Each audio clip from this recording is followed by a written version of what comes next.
बाजेहरूसँग आउँदैन होइन घरको बाजे कता जानु भएको नि बुढीले मलाई आज गाली गरेको छ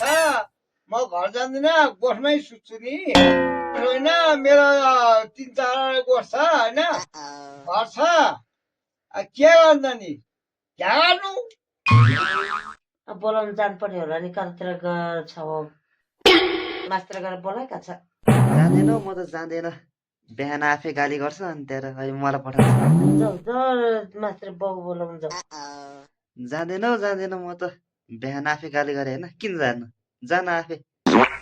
जान्छ अहिले मैले कोसानी चाख्दा त जान्छ बाउ लिनुलाई ल जान्छु धेरै कराउनु पर्दैन ओ बुवा हजुर छिटो मम्मीले घरमा आउनु बिहान गाली गर्यो भने रिसाएर बस्यो क्या रिस उठ्ने हत्ता छ के गर्छ नि मम्मीले गाली गर्छ आज 3 ब्याग खाएको थियो के गर्नु आफ्नो काम त गर्नै परिहाल्यो छोराछोरीले सबैले हेला गर्छ छोराछोरीले हेला गर्नु पर्यो के गर्छ नि आफ्नो घरमा काम त गर्नै पर्यो छिटो यहाँनिर अनि मम्मीले चाहिँ मलाई कराइरहेको छ म आउनु सक्ने सम्भवै छैन छोराछोरीले सबैले हेला गरेको छ मलाई गोठमा चाहिँ बेसा किराएर बस्नुपर्छ घरमा गएर गोठमै घरको धन्दा चाहिँ कसले गर्नु थिए घरको धन्दा आमाले गर्छ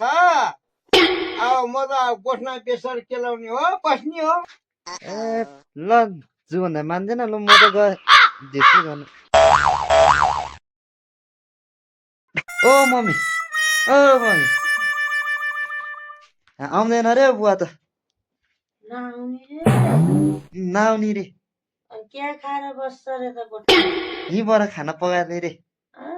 दिन्छ मैले खाना पकाएर लिएर जु भने जान्दै जान्दैन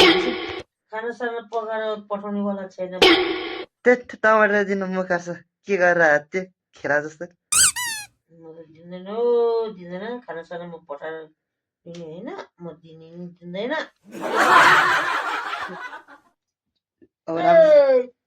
जसुकै गर्छ म त खाना पकाउने हो म मात्र खाने हो तिनीहरू खाए खोस् नखाए नखोस् के गयो मलाई चाहिँ दिने कि नदिने त अनि दिँदैन म मात्र खाने सुत्नु जाने दिनु न दिनु मलाई म चाहिँ के भोकै सुत्नु त अनि कहीँ सुतोस् कि सोक्कै सुतोस् म मात्र खाएर सुत्नु भात पकाएर दिए दुःख गरे उनीहरू ठुलो मान्छे हुने ल यहाँ